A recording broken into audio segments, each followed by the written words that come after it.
अज्ञानातिमिरन्धस्य ज्ञानाञ्जनशलाकया चक्षुरुन्मिलितं येन तस्मै श्रीगुरवे नमः। श्रीचैतन्यमनोभीष्टं स्थापितं येन भूतले स्वयं रूपं कदा मह्यं ददाति स्वपदान्तिकम्।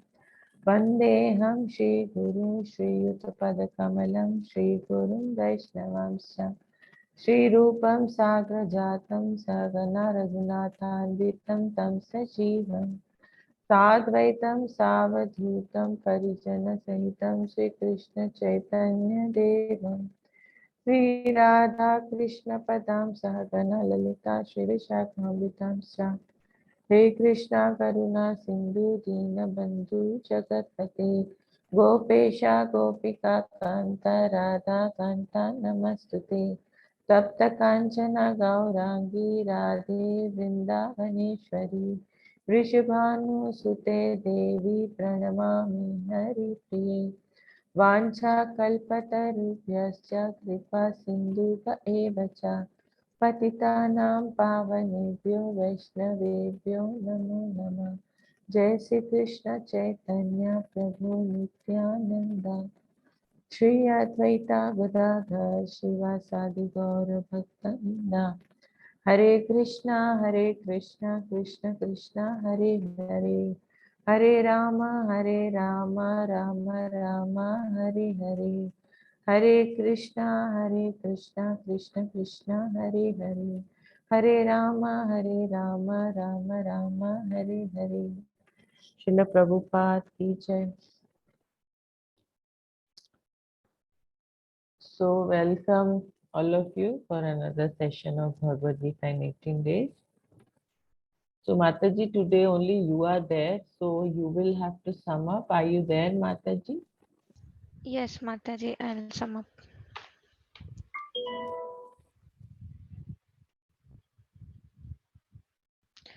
So yesterday, you have spoken about chapter 10, where the,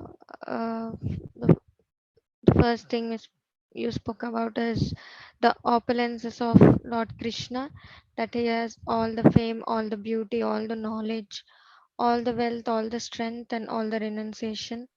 So then to love someone, we should know their importance. So in order to love God, we should know his importance and we should know about him. And person is called Bhagwan when he has all the six opulences completely. So that's why Lord Krishna has all the six opulences, and we call him Bhagwan.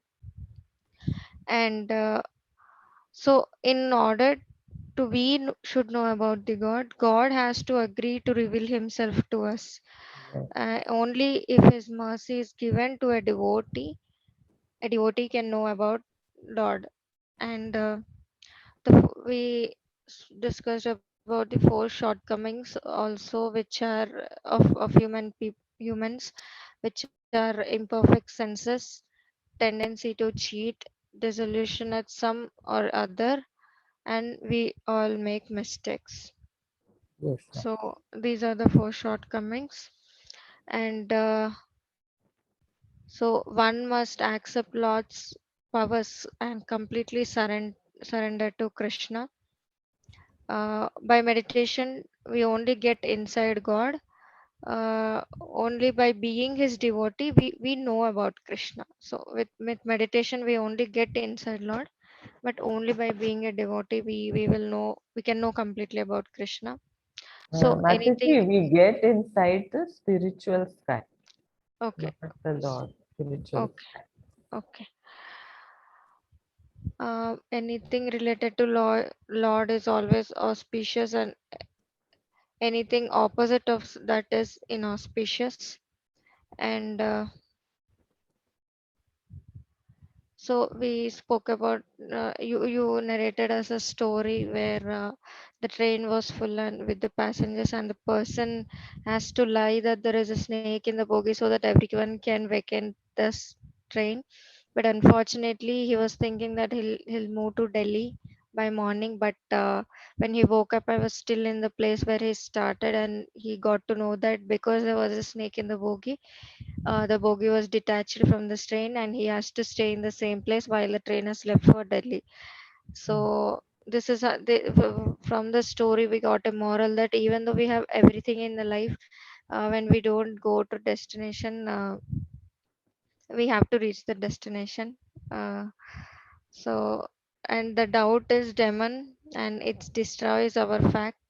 So truth should be straightforward, no matter how hard it is to take, and how hard it is to hear, or how hard it is to take, but the truth should always be straightforward.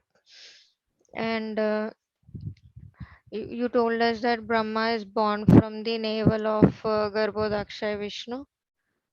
He is also Ajanma, that he is born without man and women.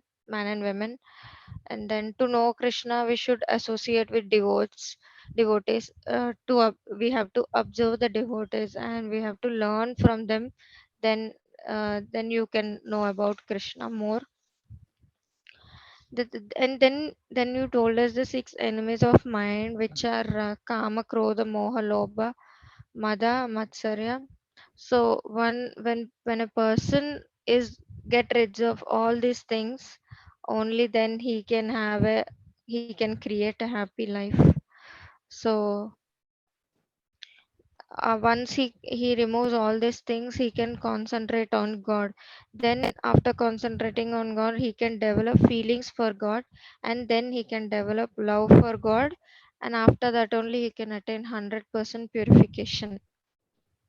Yes. And a devotee is never tired to hear and talk about the Lord. Like no matter how much he loves to hear more and more and more and more about the Lord.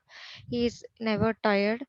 And then you told us the story how Lord Shiva is born. Like Brahma has six sons, and because they want they stop their age at 5 because they doesn't want to grow up and doesn't want to get victim to the desires of age. So Brahma got angry, and then when he was angry, he developed a lump on his forehead, the red color lump, because of this anger. So from there, Lord Shiva is born. And chanting of holy name is the topmost sacrifice than any yagas. And Bhagavad Gita is considered to be the topmost knowledge. And uh,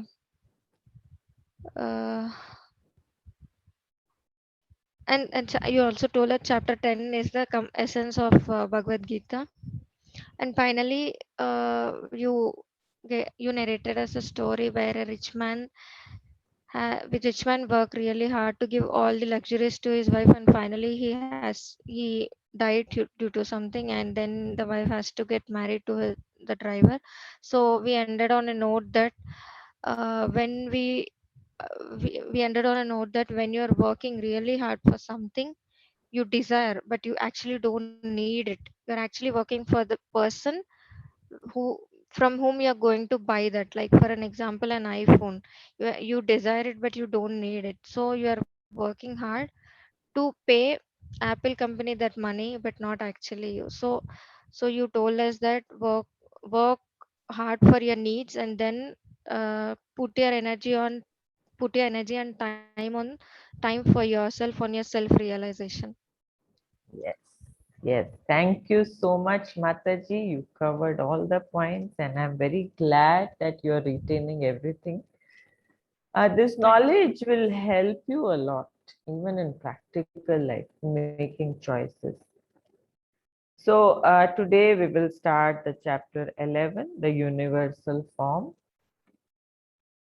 So, Shloka number 1. Arjuna vacha mad anugraya paramam guhyam adhyatma samjintam yatvastoktam vachatena moho yam vigato mama. Translation and purport by Srila Prabhupada. Srila Prabhupada ki jai. Arjuna said, By my hearing the instructions you have kindly given me about these most confidential spiritual subjects, my illusion has now been dispelled. So earlier, uh, Arjuna was dealing with Lord Krishna as a friend. Then he accepted Arjuna as his guru in chapter 2. And now Arjuna has accepted the Lord as God. Final realization, acceptance has come. So now, although Krishna is driving Arjuna's chariot, he pervades and supports the entire universe. Arjuna therefore wishes to see Krishna's all-pervading form. Thus, after two introductory verses, Arjuna asks Krishna to reveal his universal form. So, in the first two verses, you see that it is surrender of Krishna, final acceptance that, Krishna is the Supreme Personality of Godhead. And after that, he will request the Lord to reveal his. It's not that Krishna needs some testimony from the God to accept him as God. He has already accepted God. But then he knows that in future it will create lot of problems, if uh, like some person is saying, I'm this, I'm that. What is the proof that you are this, you are that? You know, I'm the prime minister, I'm God, whatever it is. So, not for himself or his acceptance. He's concerned about the future, people, how they will behave. So Arjuna said, by my hearing the instructions you have kindly given me about these most confidential spiritual subjects, my illusion has now been dispelled. O lotus-eyed one, I have heard from you in detail about the appearance and disappearance of every living entity and have realized your inexhaustible glory. So this is realization. Realization means now it's absorbed inside you. You may know,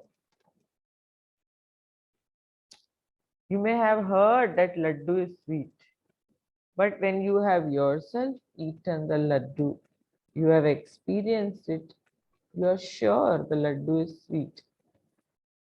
It's realized. So, shloka number 3. O greatest of personalities, O supreme form, though I see you here before me in your actual position, as you have described yourself, I wish to see how you have entered into the cosmic manifestation. I want to see that form of yours.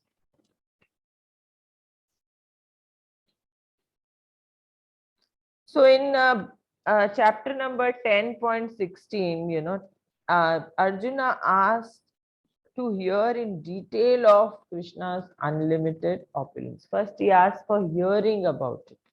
The process of knowing God is beginning with hearing.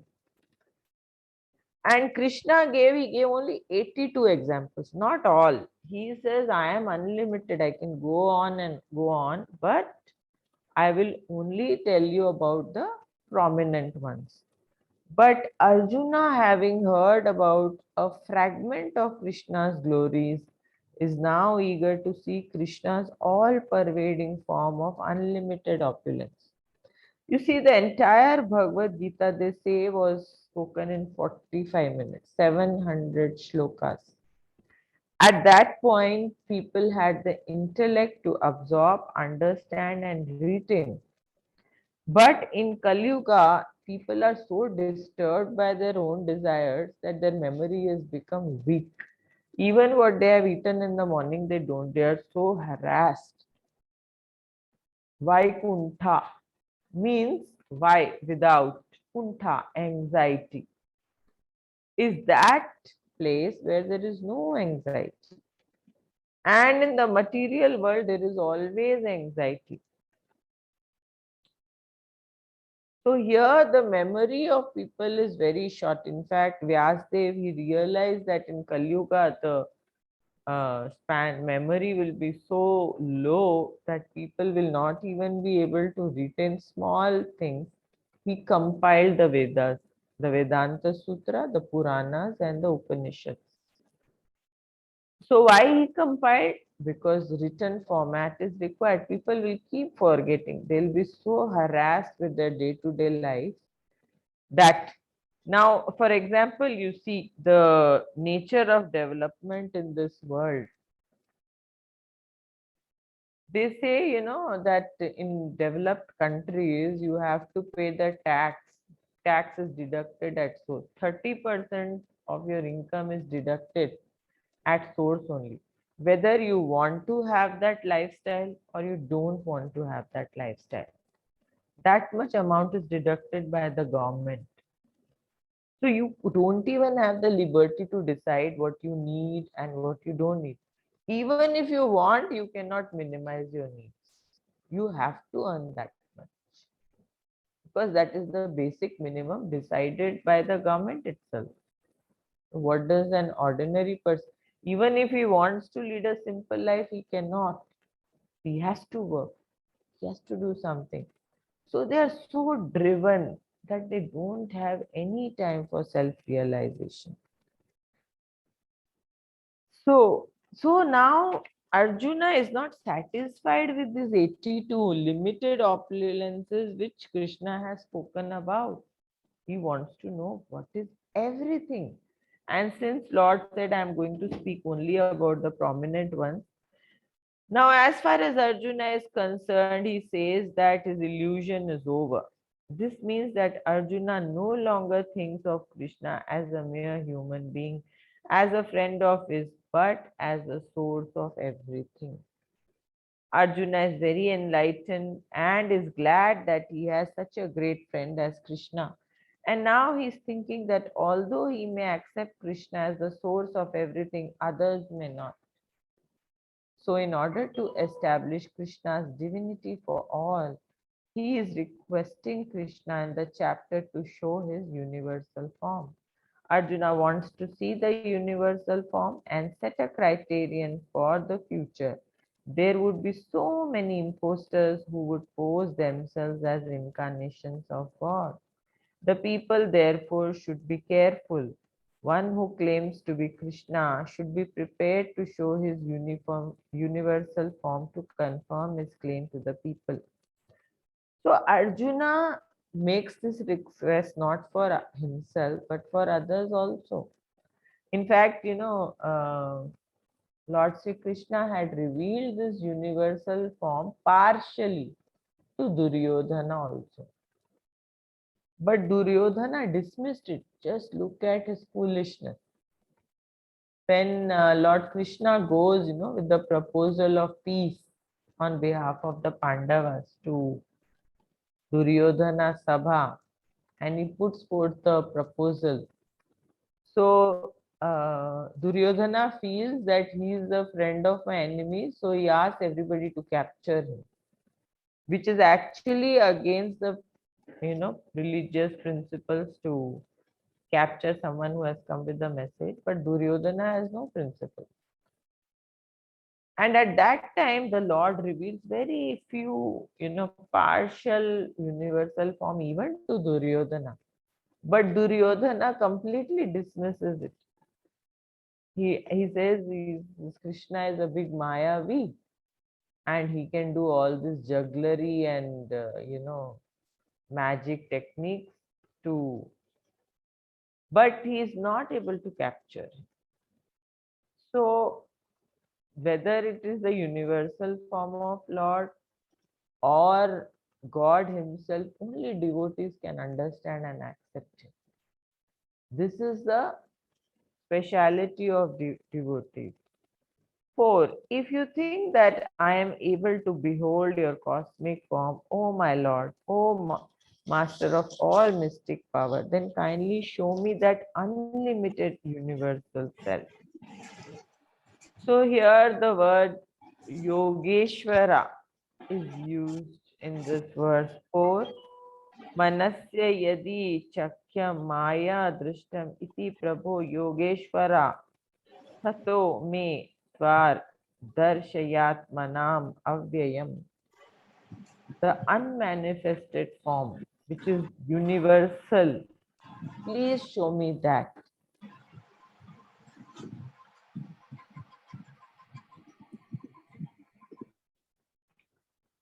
5.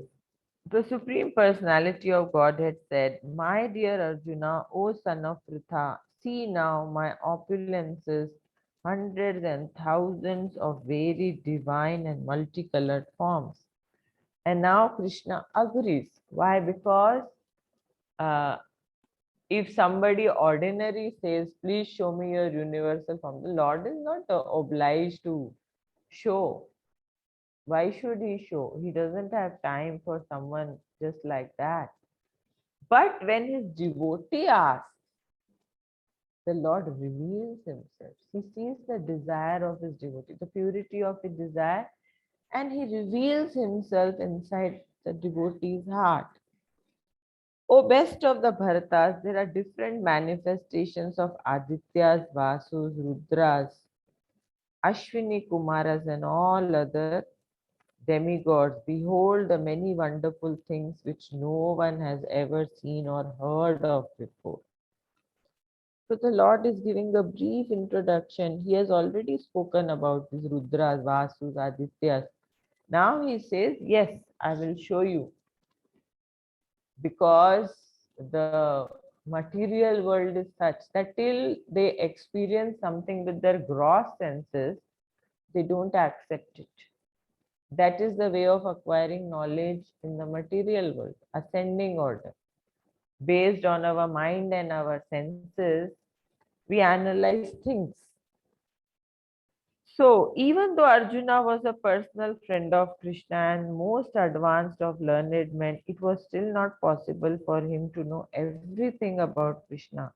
Here it is stated that humans have neither heard nor known of these forms and manifestations.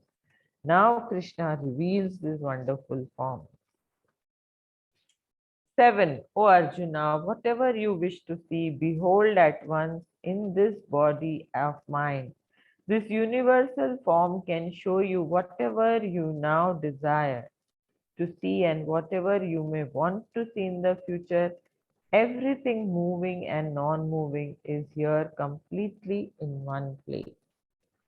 So he's giving a brief introduction. But you cannot see me with your present eyes. Therefore, I give you divine eyes. Behold my mystic opulence.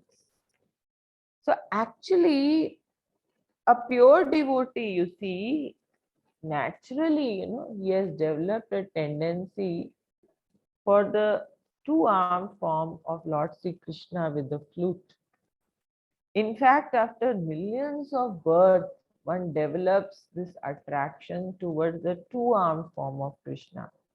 Usually, people are attracted to opulences of God. They are awestruck with their power, with his power. But love for Krishna develops later. But Arjuna is already at that stage. He has developed attraction for the two-armed form of Krishna. And now he has to come down a step down to, see the universal form, which Arjuna wants to see. So the Lord says, you cannot see that form with your present eyes. Therefore, I give you divine eyes. Behold my mystic opulence. A pure devotee does not like to see Krishna in any form except his form with two hands. A devotee must see his universal form by his grace, not with the mind, but with spiritual eyes. So, Divya Drishti, they say, the Lord gives him Divya Drishti. He also gives Divya Drishti to Sanjaya, who is also witnessing the entire event. So both these people witness the universal. Though everybody else is standing, they cannot see. So 9.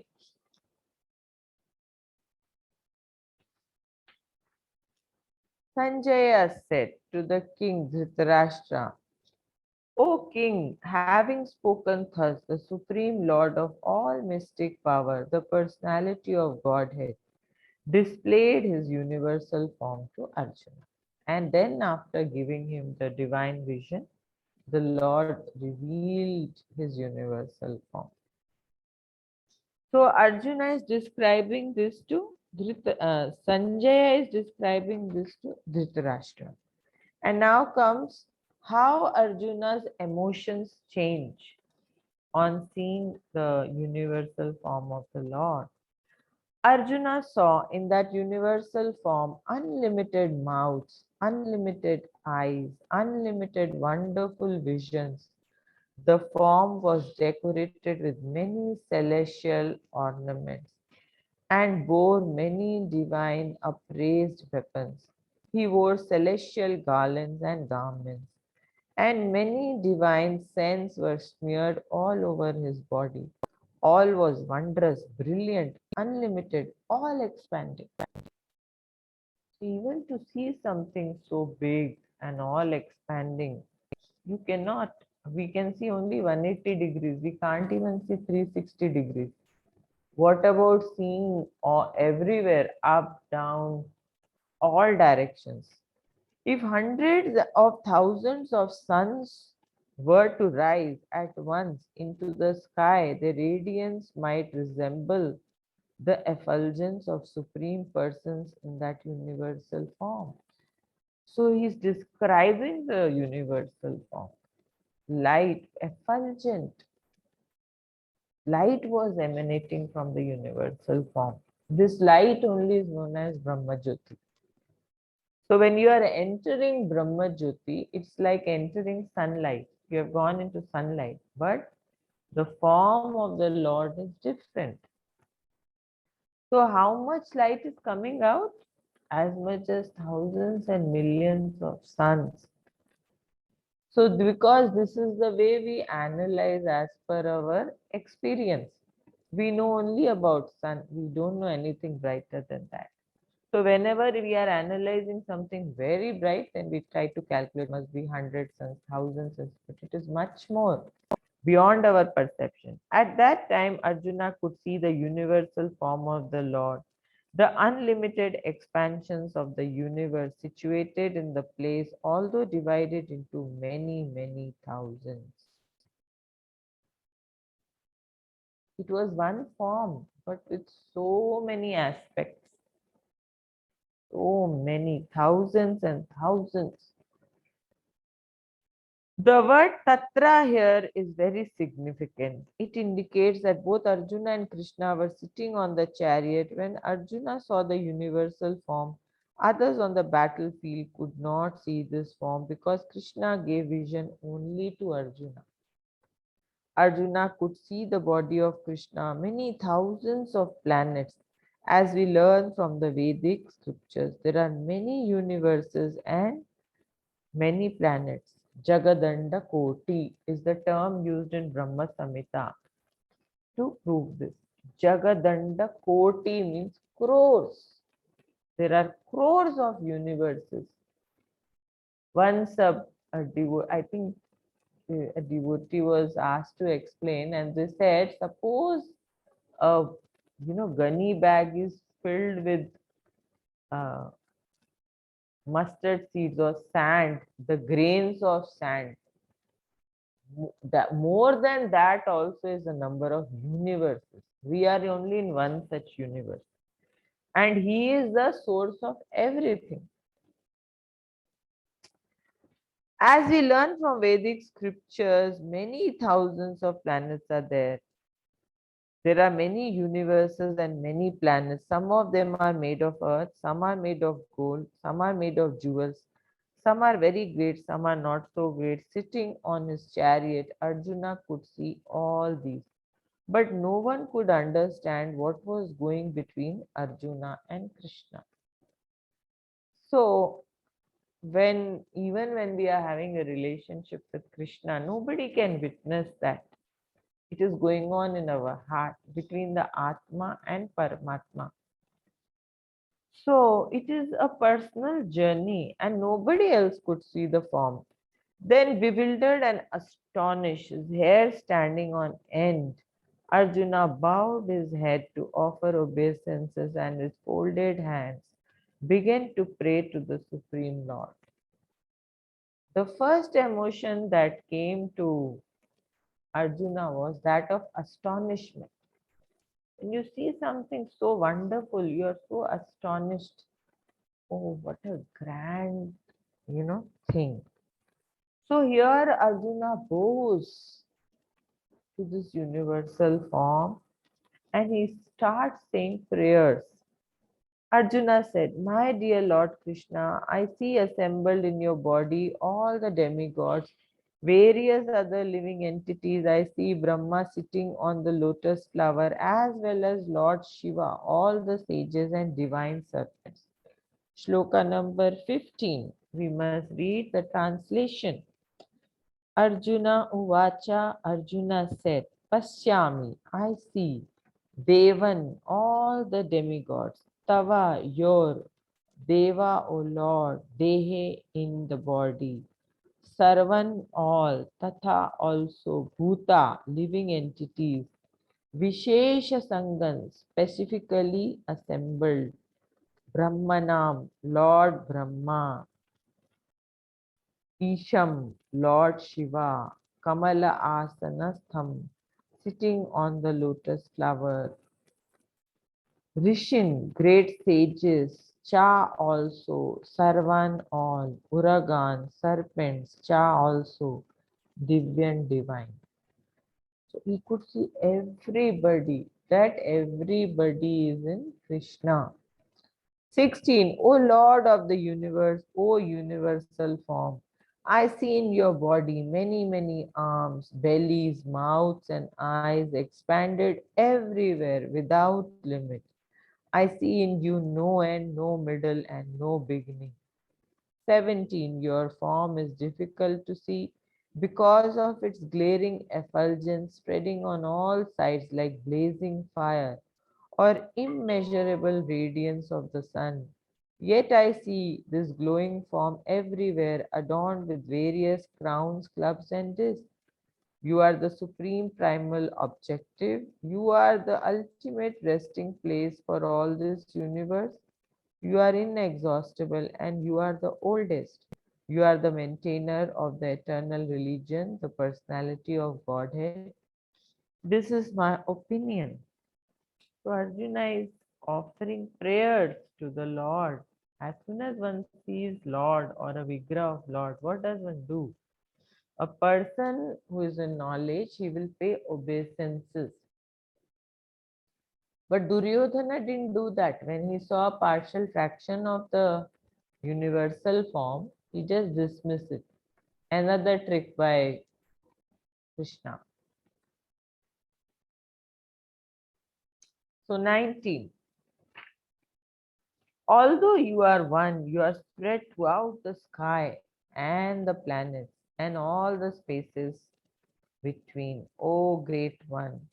Seeing this wondrous and terrible form, all the planetary systems are perturbed. So this vision was also provided to the Devi Devatas, that is the Devatas, demigods. Lord had given this vision for them also.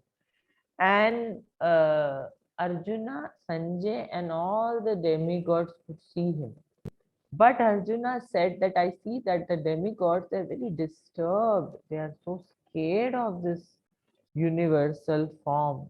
It's a terrible form. All the planetary systems are perturbed, and all the living entities in all the 14 planetary systems are perturbed. They are disturbed. All the host of demigods are surrendering before you and entering into you. Some of them, very much afraid, are offering prayers with folded hands. Host of sages and perfected beings, crying all peace, are praying to you by singing the Vedic hymns. So what has this universal form induced? What emotion has this universal form induced in other living entities? They are perturbed. Even the demigods who could see all the various manifestations of Lord Shiva, the Adityas, the Vasus, the Sadhyas, the Vishvedevas, the two Ashvis, the Maruts, the forefathers, the Gandharvas, the Yakshas, the Asuras, and perfected demigods are beholding you in wonder.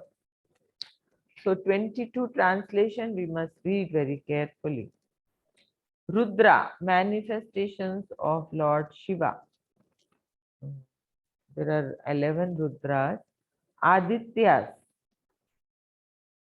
Vasava, the Vasus, the Sadhyas, Vishve Devas, Ashwinav, the Ashwini Kumaras, Maruta, the Marut, Usmapa, the forefathers, Gandharva, of all the Gandharvas, Yaksha, the Yakshas, Asuras, the demons, Siddha, and the perfected demigods, Sangha, the assemblies, Vikshante, are beholding in wonder.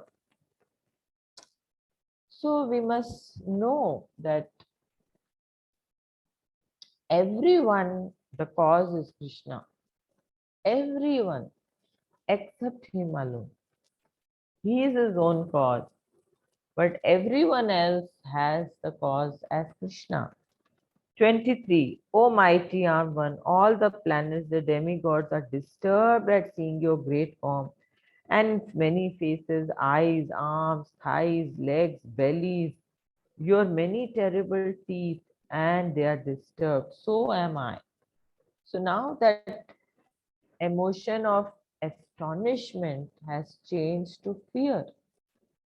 When you see something so big and huge, naturally we develop fear.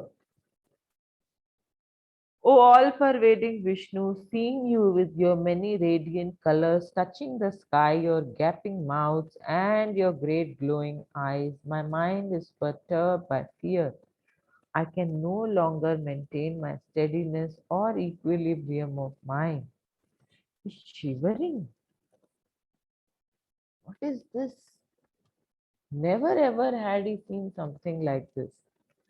O Lord of Lords, O refuge of the world, please be gracious to me. I cannot keep my balance.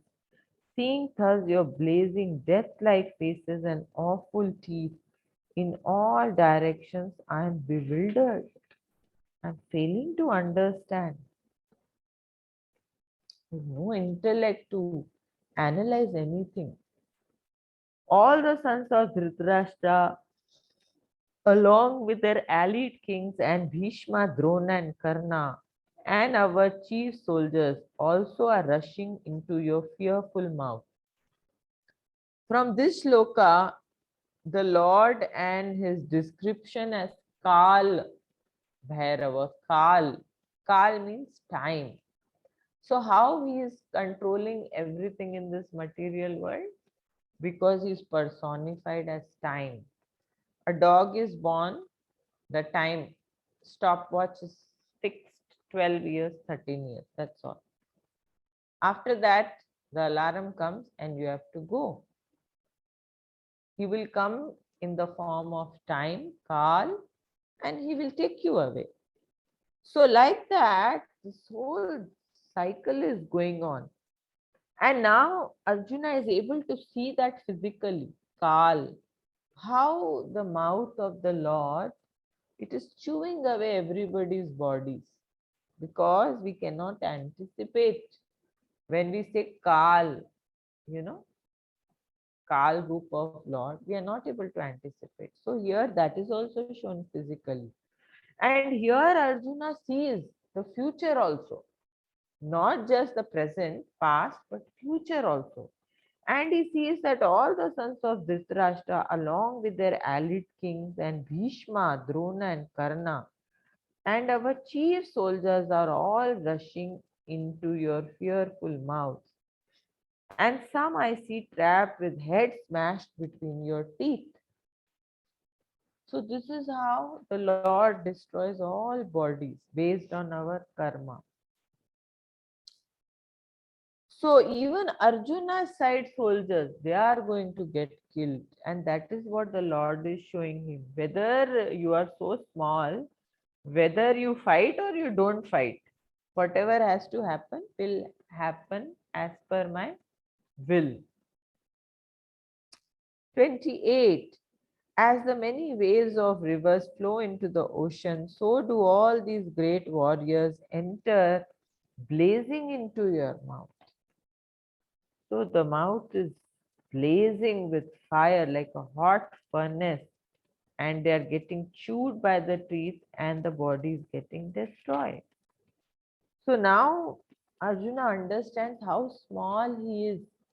He's thinking that I will become the cause of death for my grandfather, but nobody is the cause. Ultimate cause is Krishna only. We are only uh, actually not even tertiary cause, secondary and tertiary cause. So we desire, the Lord sanctions, and material nature provides. And everybody has to keep changing bodies as per their karma. So whether you kill them or you don't kill them, they will go. Can you stop me? Can you see my form? In any way, do you think that your powers is equal to mine? I can do this just by desiring it, but I want you to do it. This is my desire. 30. Oh Vishnu, I see you all devouring all people from all sides with your flaming mouth, covering all the universe with your effulgence. You are manifest with terrible scorching rays. So much light that you will get blinded with it.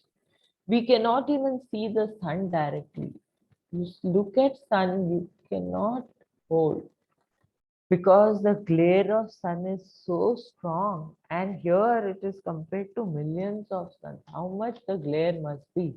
In Isopnishad also, the last three slokas, mantras, the devotee prays to the Lord, "Oh Lord, please remove this golden effulgence of yours. It is blinding me. I can't see you because of this effulgence. Please reveal yourself to me." You can't see. The effulgence is so strong. The light, Brahmajyoti, which is coming out of the Lord's body, is so bright that you're blindfolded. It's like you're getting blind with that light. And the devotees pray. That is why you see some people, they are able to perceive God only till Brahman, because they can't see beyond that. You need special vision for that. And that Premanja Churita Bhakti Vilochaneda Nena. In Brahma Samhita it said, the qualification is that your eye should be anointed with the love of God. Only then you can see his personal form. Others can't. O Lord of Lords, so fierce of form, please tell me who you are. I offer my obeisances unto you. Please be gracious to me. You are the primal Lord. I want to know about you, for I do not know what your mission is. And now, when Arjuna has seen this grand form, he wants to know what is your purpose for this magnificent, huge, terrible, fearful form. The Supreme Personality of Godhead answered, said, "Time I am the great destroyer of the world, not one grandfather, one uncle, one aunt, one brother, of universes." He can just chew away a universe, can just disappear in one of the pores of his body. Entire universe is that big. I have come here to destroy all people with the exception of you, the Pandavas. All the soldiers here on both sides will be slain. I am here. Why do you? This is my purpose. I have come here to slay everyone. 33. Therefore, get up, prepare to fight and win glory. Conquer your enemies and enjoy the flourishing kingdom.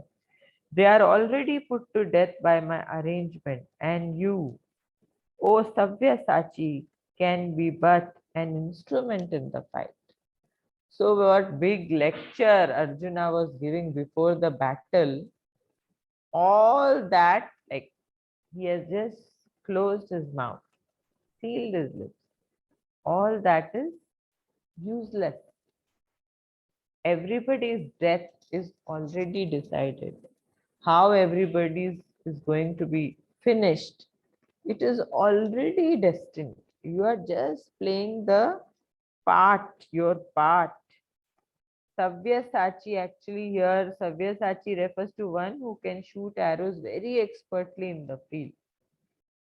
So thus Arjuna is addressed as expert warrior capable of delivering arrows to kill his enemies. Just become an instrument. Nimitta matram. Just become my instrument of my desire. That's all I'm asking you to do. All this tradition, sin, no sin, getting higher planets, all that is useless argument. When I'm here, nothing will help. If Krishna wants to kill someone, no one can protect him. And if Krishna wants to protect someone, nobody can kill him. So,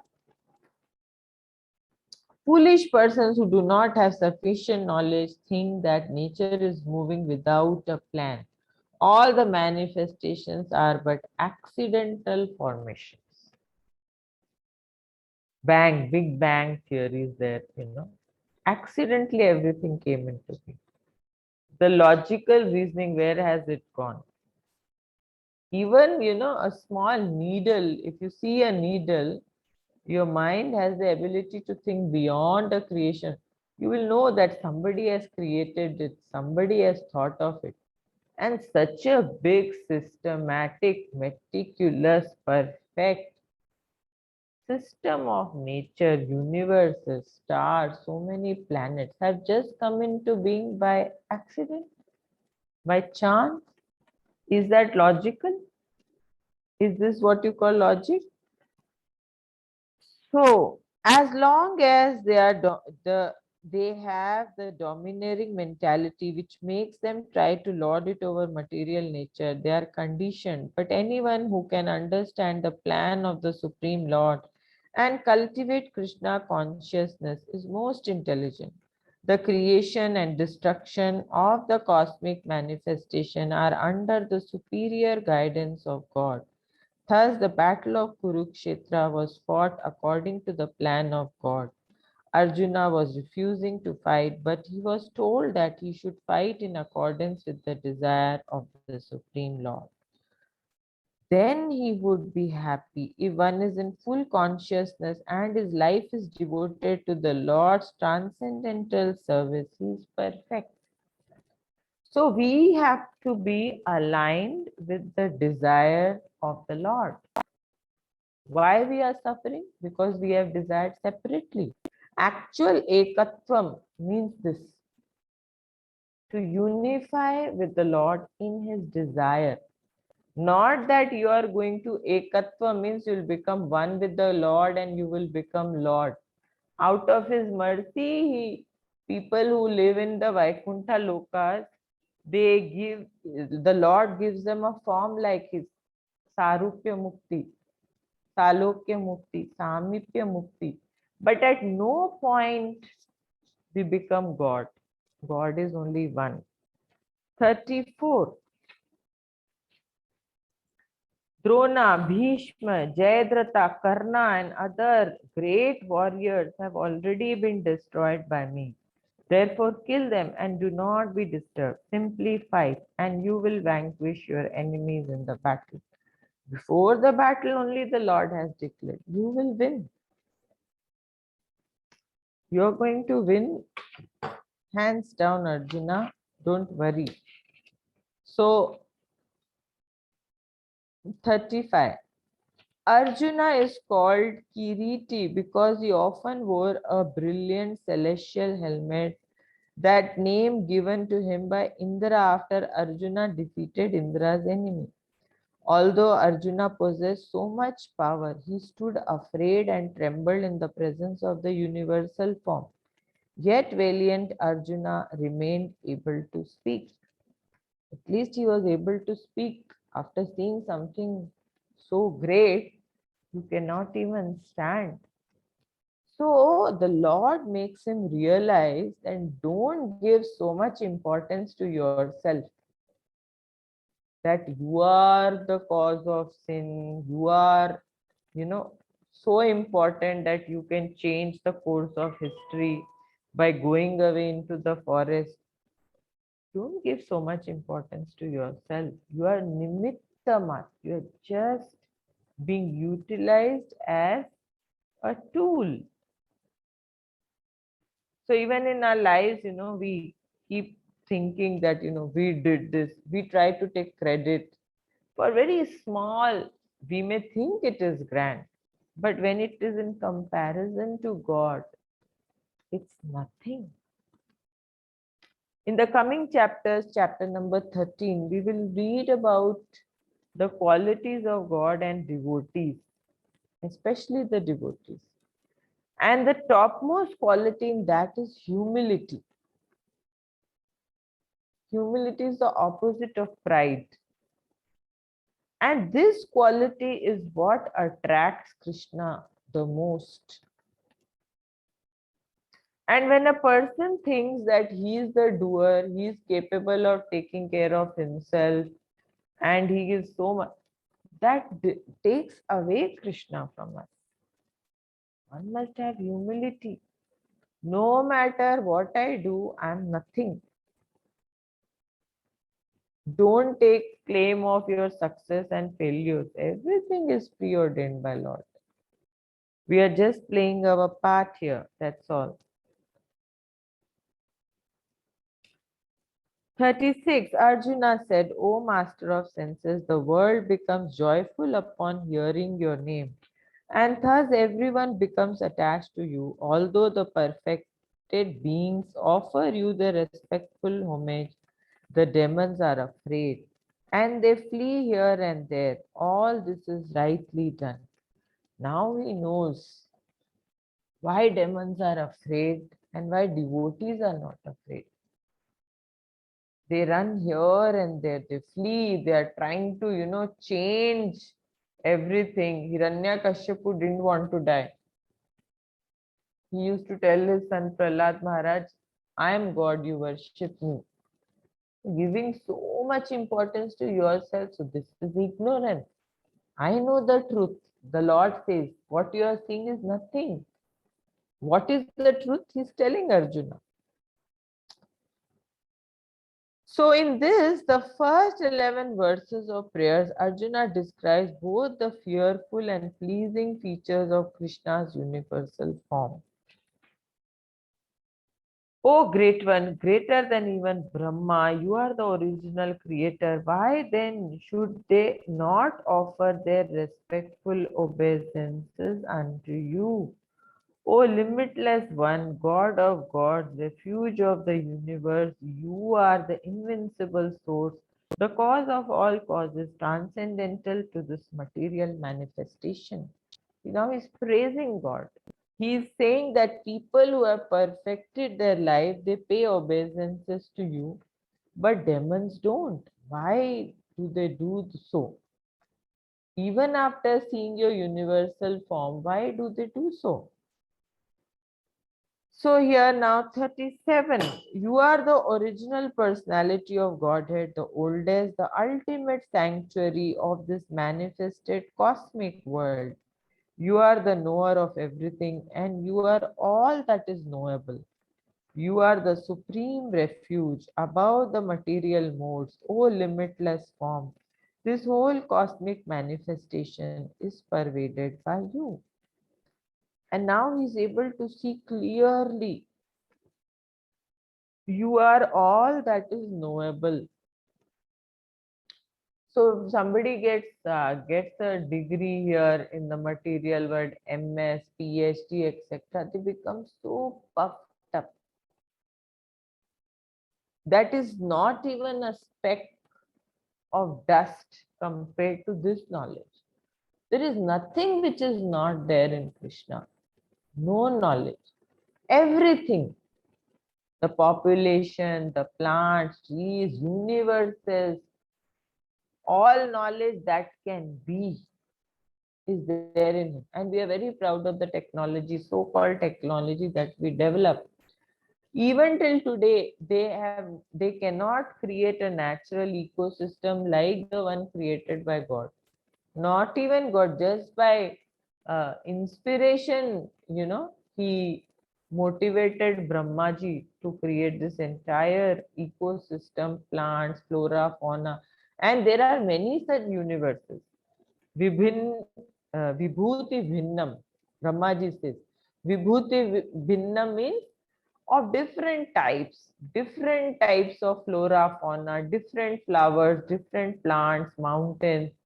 So each and every plant has a different system. Just like in our planet, we take in oxygen, the plants take carbon dioxide. This is an so beautifully designed.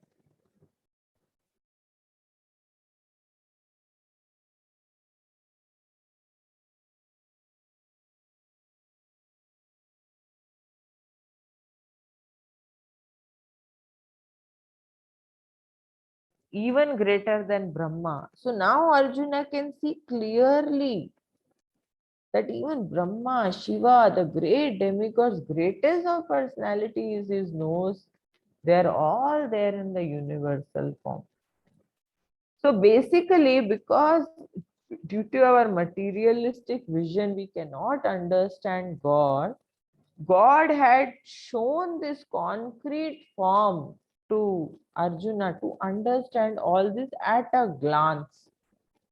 He kept saying from the beginning of Bhagavad Gita, I am Bhagwan, I am Bhagwan, I am Bhagwan. But how big is Bhagwan? We try to, calculate that with our material mind and senses. So now the Lord has revealed, this is how big I am. You are the original personality of Godhead, the oldest, the ultimate sanctuary of this manifested cosmic world. You are the knower of everything, and you are all that is knowable. You are the supreme refuge above the material modes, O limitless form. This whole cosmic manifestation is pervaded by you. 39. You are the air, you are the supreme controller, you are the fire, you are the water, and you are the moon. You are the Brahma, the first living creature, and you are the great grandfather. I therefore offer my respectful obeisances unto you 1,000 times and yet again, because He is limitless. Which portion of Lord are you paying obeisances? We have admiration. Some people have admiration for the color of Lord. Some have admiration for his ornaments, clothes, feet, nails.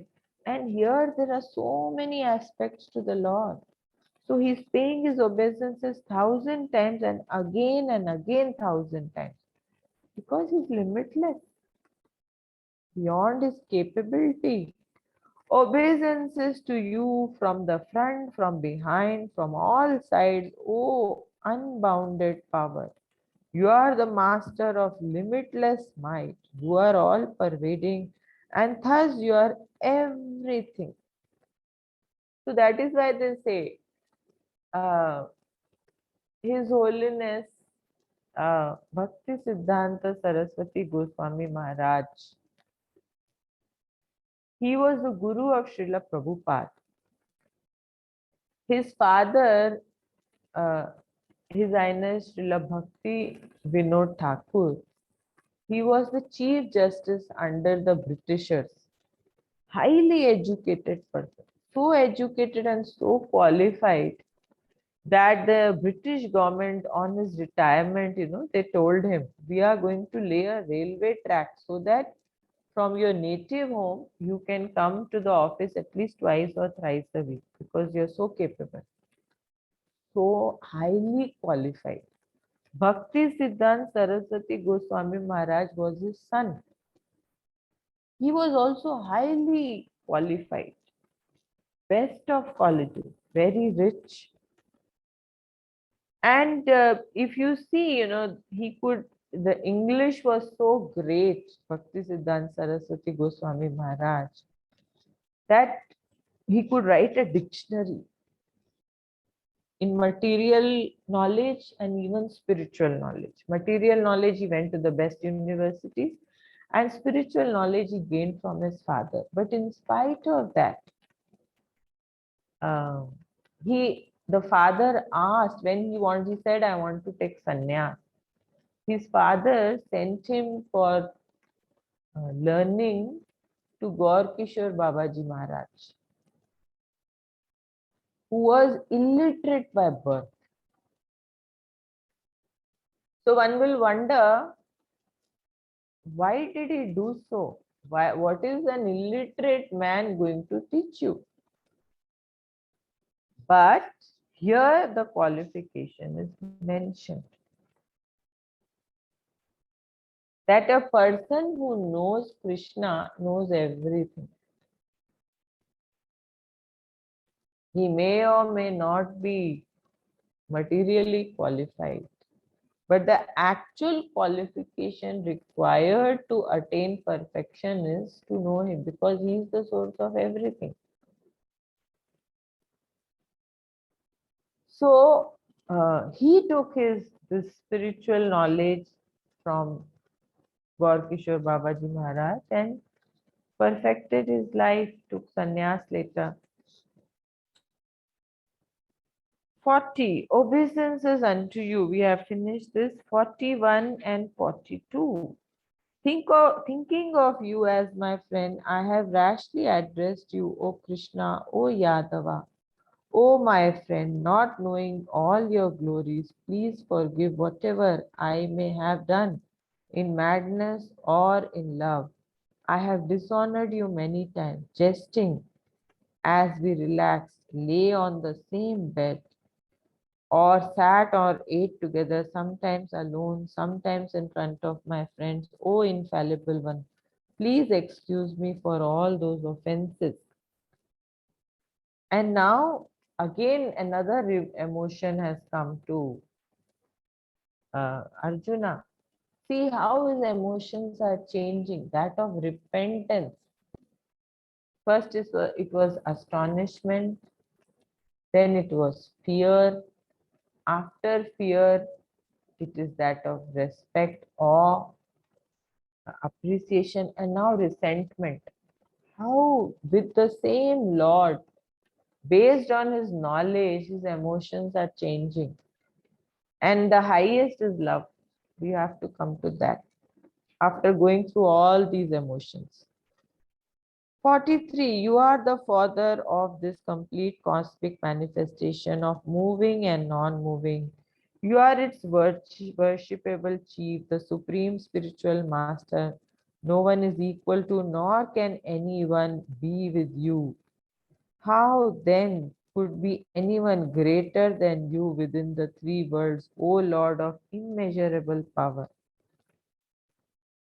So many people, they say that uh, you are God, everybody is God, and mukti means after God we become God. So here it is clearly stated what Arjuna is saying in this shloka, that no one is equal to you, nor can anyone be one with you. How then could be anyone greater than you within the three worlds? With the entire creation, nobody is even equal to you. Then how can one become God? How can one? At no time the Jiva or Paramatma are the same. Their relationship doesn't change. The Jiva is the servant and Paramatma is the master. So there are two always. That separate identity is always maintained. It is supposed to be maintained. People who are very puffed up, they think they can become God. So the Supreme Lord Krishna has senses and a body like an ordinary man, but for him there is no difference between his senses and his body, his mind and himself. We have a body and soul separately. Krishna doesn't. He is not under the stringent laws of material nature. He cannot be forced by material nature, is but a fraction of his energy. The entire material creation, even the spiritual creation, they say that the material universes, they are just 1/4 of the entire creation. The rest are all spiritual universes. So just imagine how many material universes are there and how many spiritual universes are there, and he is the cause of everything. Whoever knows Krishna's transcendental body, activities, and perfection after quitting this body returns to him. So 4.9, we have already discussed this. Janma karma cha me divyam evam yo veti tatvata tyakta deham punarjanma neti mameti so Arjuna. So whoever knows Lord Krishna's transcendental body, activities, perfection after quitting his body, returns to him, doesn't come back again to this miserable world. Therefore, one should know that Krishna's activities are different from others. The best policy is to follow the principles of Krishna. That will make one perfect. It is also stated there is no one who is the master of Krishna. Everyone is a servant. The Chaitanya Charitamrita Adi Leela 5.142 confirms. Ekale Ishvara Krishna Arasabha Bhratya, only Krishna is God and everyone else is his servant. Everyone is complying with his order. There is no one who can deny his order. Everyone is acting according to his direction, being under his superintendence as stated in the Brahma Samhita. He is the caller for causes. So this is Arjuna's conclusion. You are the Supreme Lord to be worshipped by every living entity. Thus, I fall down to offer you my respectful obeisances and ask your mercy. As the father tolerates the impudence of his son, a friend impertinence of a friend, or a husband the familiarity of his wife, please tolerate the wrong I may have done to you. Now that final realization, what have I done? Because all this while Arjuna was behaving with Lord Krishna as a friend. From childhood, they were playing together, they were cracking jokes. He was lying down as unguarded in some pose or the other. When God is there, you have to be respectful. And what have I done? Sometimes Arjuna was putting his hand on Krishna's shoulder. They were joking, cracking jokes. They were, going around to so many places, eating together, sleeping together in God knows what all positions, very casually. And then Arjuna realizes I have committed great offenses by behaving with God like that. He falls down flat at the feet. I'm sorry. Now you see the emotion has changed again. Resentment. Now it is, apologetical. He's now, after resentment, he's apologetical now. After seeing this universal form, which I have never seen before, I'm gladdened. But at the same time, my mind is disturbed with fear. Therefore, please bestow your grace upon me and reveal again your form as the personality of Godhead. O Lord of abode of all universe. So the pure devotees of the Lord, they develop attraction towards the two-armed form of the Lord, Krishna. They say that when gopis and Lord Krishna were doing Rasa Leela, once, the Lord, he disappears from there to show Srimati Radharani and all the gopis what is Viraha Bhav. He disappears. And these gopis, they are crying, they are pleading, where is Krishna? They want to see. That is what is attachment. You don't see Lord, you are not comfortable. Like that, love must come to us. And at that time, no, Krishna, to display that his devotees are not attracted by anything. Ananya Bhakta. Ananya means no other. He comes in the Chaturbhuj form in front of the gopis. And they are not at all attracted to it. They ask him, have you seen Krishna? They don't even recognize him. So the devotees are so convinced, they are so convicted that they reject everything other than Krishna, only Krishna. They are not the least bit attracted to the Chaturbhuj form of the Lord. And then the Lord is smiling. See, they are not attracted by my opulences also. They just love me. That's all. That's all they know. They just know I'm Krishna and they have to serve me. This is all. This is perfect knowledge. So his Arjuna's mind is disturbed out of fear. Although he had no reason to fear, Arjuna therefore is asking Krishna to show the Narayana form because he can assume any form. The universal form is material and temporary, as the material world is temporary. But in the Vaikuntha planet, he has his transcendental form with four hands as Narayana. So, this universal form, the Lord showed to Arjuna for his understanding because he was not able to comprehend. So, the material universal form is for material purposes. But in our Shastra, the original form of the Lord is described, the Chaturbhuj form, Paramatma feature. So here he is seen the effulgence of the Lord, but now Arjuna is desiring to see that form which is there in the scripture, because this form is very disturbing to him.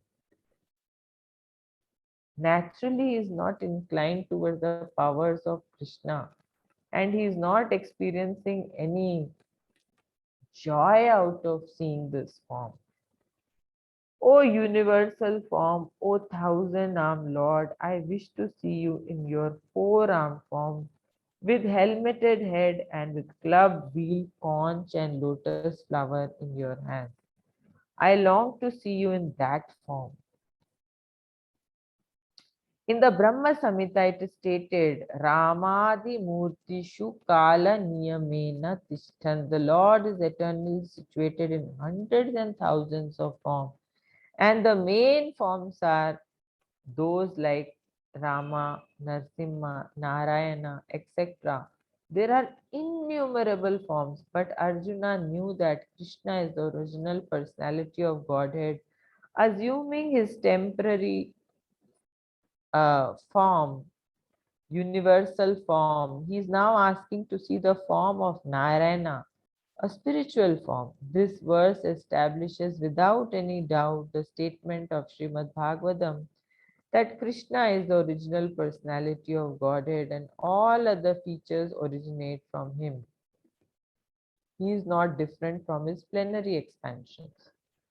So the Lord has, in Srimad Bhagavatam, actually there are immediate expansions and then there are secondary expansions of the Lord which are explained. He first expands into Balaram then Pradyum, Anirudh, like that. Then secondary from Balaram, the secondary expansions come. Uh, they are like Karanodakshay Vishnu, Garbhodakshay Vishnu, like that, it is going on the expansion. It's a detailed one. I mean, I also don't remember now the entire thing, but that is how Lord expands and all these universes are created. So now he wants to see him in that Chaturbhuj form, which is there described in the scriptures, not this universal form the Lord had shown for his understanding. But this is not the form which is loved by the devotees. So the Supreme Personality of Godhead said, "My dear Arjuna, happily I have shown you by my internal potency this supreme universal form within the material world. So this form is restricted to only material world."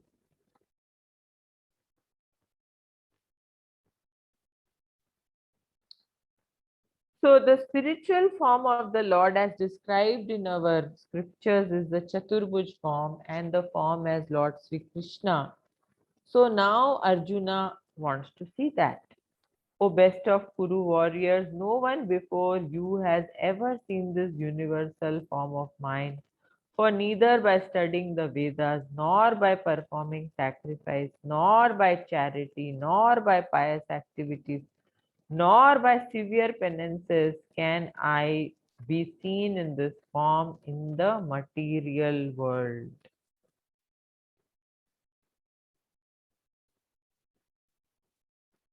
Nar loke. Now, what signifies that this form is restricted to material world? If you see the translation, nar loke, in this material world. So, the spiritual form of the Lord is different as described, and now Arjuna wants to see that because it is pleasing and it gives pleasure. So Gita gives the description of the universal form, although this description was unknown to everyone before Arjuna. Now one can have some idea of the Vishwarupa after this incident. Those who are actually divine can see the universal form of Lord, but one cannot be divine without being a pure devotee of Krishna. The devotees, however, who are actually in divine nature and who have divine vision, are not very much interested in seeing the universal form of the Lord. That was the case with Arjuna. They have purified to the stage of appreciating and loving the two-armed Krishna form. After millions of births of penance, you know, the Rishi Munis of Dandakaranya got to see that form. They desired to see that form and be personal associates and be gopis. So that is perfect, and they develop this attraction. They want to see naturally the two-armed form of Krishna. So here Srila Prabhupada explains that in this verse there are some significant words like Veda, Yajna Dhyanaya, which refers to studying Vedic literature and subject matter of sacrificial regulations. Veda refers to all kinds of Vedic literature such as the four Vedas, Yajur, Sam, Atharva and Rig Ved, 18 Puranas. The Upanishads are 108 and Vedanta Sutra. One can study these at home or anywhere else. Similarly, there are sutras, Kalpa Sutras, Mimamsa Sutras for studying the method of sacrifice. Dhanai refers to charity which is offered to a suitable party. Now, charity also we perform in ignorance. That will be explained. Whatever rituals we are doing, we should know the purpose. We should know what is the purpose of dan, charity, what is the purpose of tapasya, what is the purpose of yajna, for what purpose you must do. 49. You have been perturbed and bewildered by seeing this horrible feature of mine. Now let it be finished. My devotee, be free again from all disturbances. With peaceful mind, you can now see the form you desire. So now in the beginning of Bhagavad Gita, Arjun was worried about killing Bhishma and Drona. But Krishna said that he need not be afraid of killing because they are already gone. So how is he the cause? So actually the day Bhishma Pitama and Dronacharya, they saw Draupadi being derobed in the Sabha, that same day they were finished. Because at that time they didn't do their actual dharma. The actual dharma is to do what Lord desires. And what does the Lord desires? He has given the 4 pillars of dharma: austerity, cleanliness, uh, compassion, and truthfulness. And when all this was happening, a Kshatriya's dharma is to withhold those principles. Because of his personal ego, because he did not want to break his vow, Bhishma Pitama tolerated this nonsense. And Dronacharya tolerated it because he was financially dependent on Duryodhana or the kingdom. But they did not make choices because God wanted them. Maybe Bhishma Pitama stood up, given up everything, broken his vow, and protected Draupadi, things would be different. But he didn't. So he said, don't be disturbed. They have to go through their purification. Without that, for them, it's not good.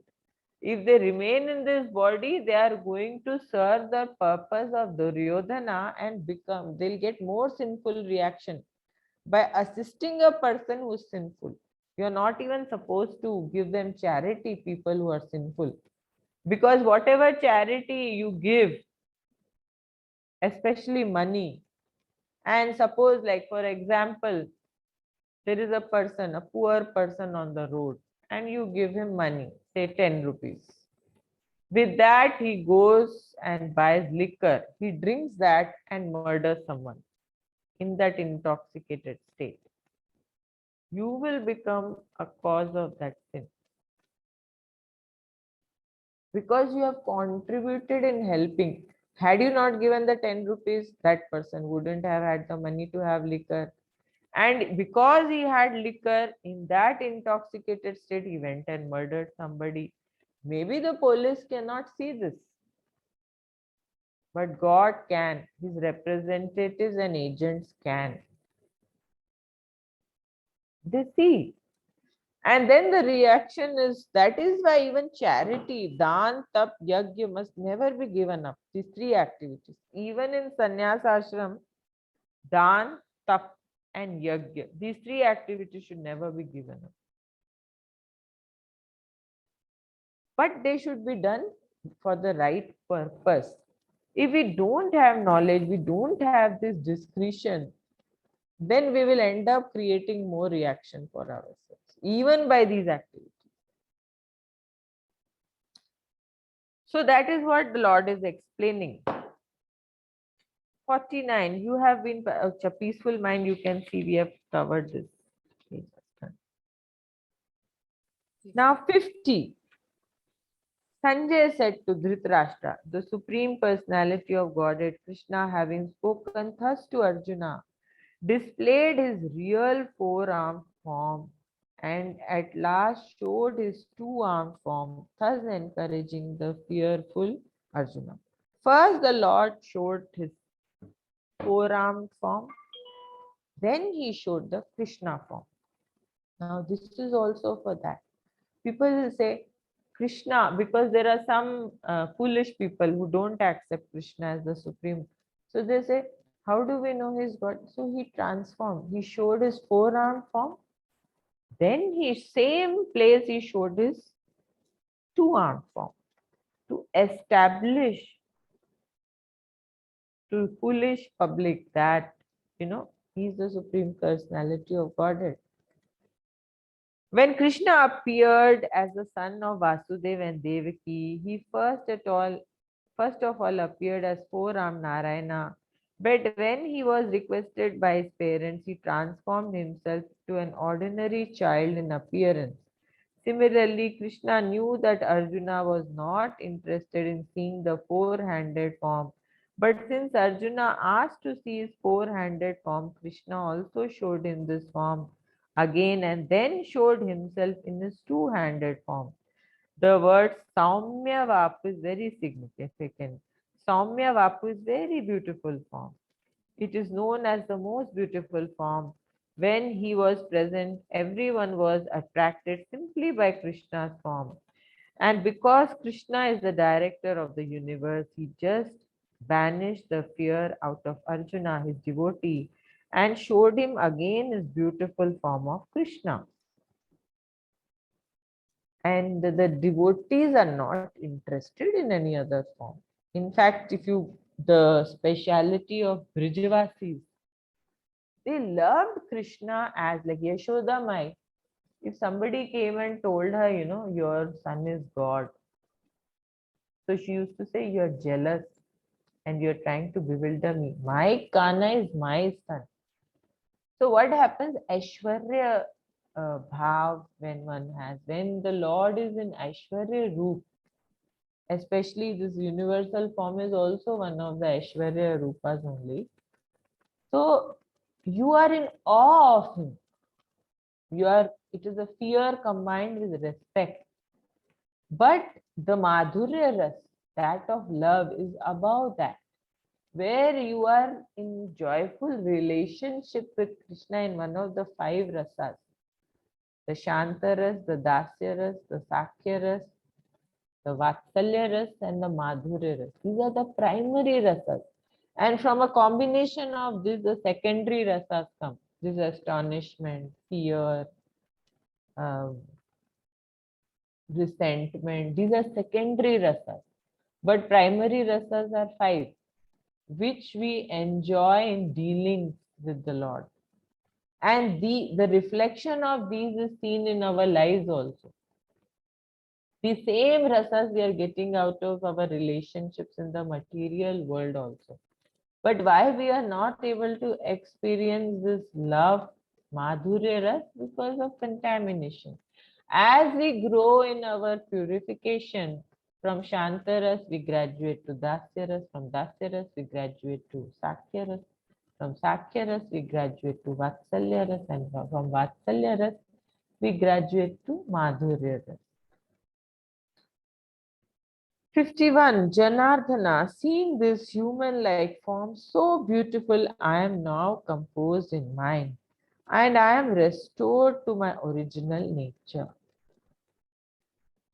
So the Lord, this two-hand form, Krishna means all attractive.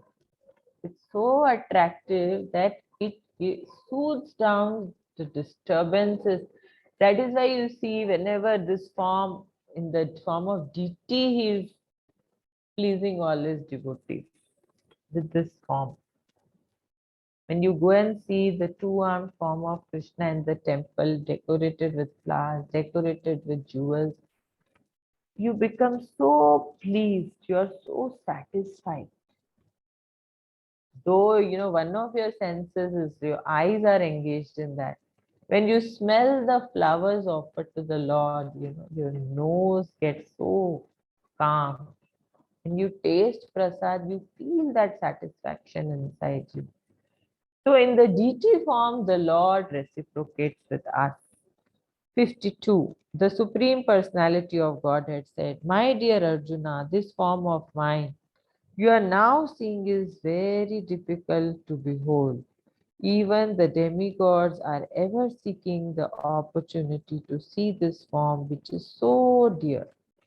Everybody cannot develop appreciation for this form. In the 48th verse of this chapter, the Lord Krishna concluded revealing his universal form and informed Arjuna that this form is not possible to be seen by so many pious activities, sacrifices, etc. Now here the word Sudarshanam is used. Sudarshanam, indicating Krishna's two-handed form is still more confidential. Universal form is for the common man, because you cannot understand God beyond your material perception. That is for our understanding. But the two-armed form of Lord, it is even still more confidential.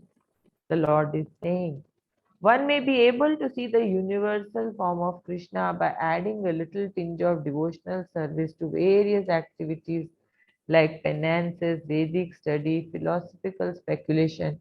It may be possible, but without a tinge of bhakti, one cannot see. That has already been explained. All these yagna, tapasam, this cannot make you. Only association of devotees, mercy of a devotee or mercy of Krishna can give you bhakti. Bhakti is independent. Bhakti is never under the three modes of material nature. All other activities, uh, that is tinged with karma or jnana, they are all material. Mishra Bhakti. Pure devotional service can only be got by mercy of Krishna or his authorized representative, his devotee. They say, there are three types of sukritis. Sukriti is mercy actually. So you have Bhogan Mukha Sukriti, which only demigods, they can give you. That is to enjoy material desires. For that also you need Sukriti. So the demigods give you that Sukruti, then you are able to materially, prosper and enjoy sense gratification. Then you have Gyan Mukha Sukruti, that get through Gyanis by reading scriptures. For that also you need mercy. If these elevated people don't facilitate us, we don't have their blessings, we can't understand gyan also, so that can be given. So the bhogan mukha sukriti, like going to swargalok, enjoying material comforts, etc., the demigods can give. The gyan mukha sukriti, the gyanis can give. But bhoktan mukha sukriti cannot be attained. Like if you are doing some yagya, you're pleasing the demigods, you will get bhoktan mukha sukruti. If you serve gyanis or you serve them, they will teach you the knowledge between matter and spirit. They will give you that knowledge. But neither of them can give you bhakti. Bhakti is beyond material calculations. It is transcendental. There are three modes of material nature: tamogun, rajogun, sattogun. Over these three is Shuddha Sattva. Shuddha Sattva means transcendental, beyond the material modes. And Bhakti is transcendental. It's not material. This love and attraction for Krishna cannot be got even if you do penance for millions of years. Even if you do yajna and charity for millions of years, still you will not get bhakti. It is so rare. Sa Mahatma Sudurlabha. So they say that it will not be possible without a tinge of bhakti, one cannot see. That has already been explained. Even Lord Brahma and Shiva, they desire to see him, and we have seen the evidence in Srimad Bhagavatam. When he was, there is a Gopeshwar Mandir in Vrindavan, where the Lord Shiva's linga is decorated as a gopi. Gopeshwar, because Lord Shiva had the desire to witness the Ras Leela, but admission is not allowed to anyone in that Ras Leela area. So only gopis are allowed there. So to witness that Ras Leela, Lord Shiva, he dressed up like a gopi. He wore a ghagra, lehenga. He put, plaits. He did all the shingar, and he covered himself with pallu. The temple is there, Gopeshwara. You can search on internet. And he entered the arena of Ras Leela. And then Lord, nothing can be hidden. So he recognizes Lord Shiva, and Krishna says, "Oh Lord, you should have told me. I would have come and given you darshan. Why did you have to do all this?" And then Lord Shiva says that you would have given me darshan, but I wouldn't have got the pleasure to see your exchange with the gopis. I wanted to see that. So the devotees of the Lord are very eager, whether it is Brahmaji or Lord Shiva. They are doing penance, they are meditating on what? They're meditating on Krishna. And only elevated souls can relish or develop attraction for the two-armed form of Krishna. So that is what the Lord is saying. This form which you are seeing, the Chaturbhuj form is greater than the Vishwa form. The Vishwarupa form is for the material world. And this form, Chaturbhuj form, is described in our Shastra, and even the two-armed form of Krishna is described in the Shastra. This is even more confidential. Ultimately, they think that the absolute truth is impersonal, therefore, they think that the form is impersonal feature. Some people understand God very minutely, they just understand that He's light. But He is not restricted to that, He's beyond that. 53. The form you are seeing with your transcendental eyes cannot be understood simply by studying the Vedas, nor by undergoing serious penances, nor by charity, nor by worship. It is, it is not by these means that one can see me as I am. 54. My dear Arjuna, only by undivided devotional service can I be understood as I am, standing before you, and can thus be seen directly. Only in this way can you enter into the mysteries of my understanding. So, what is the process? Bhakti, devotional service.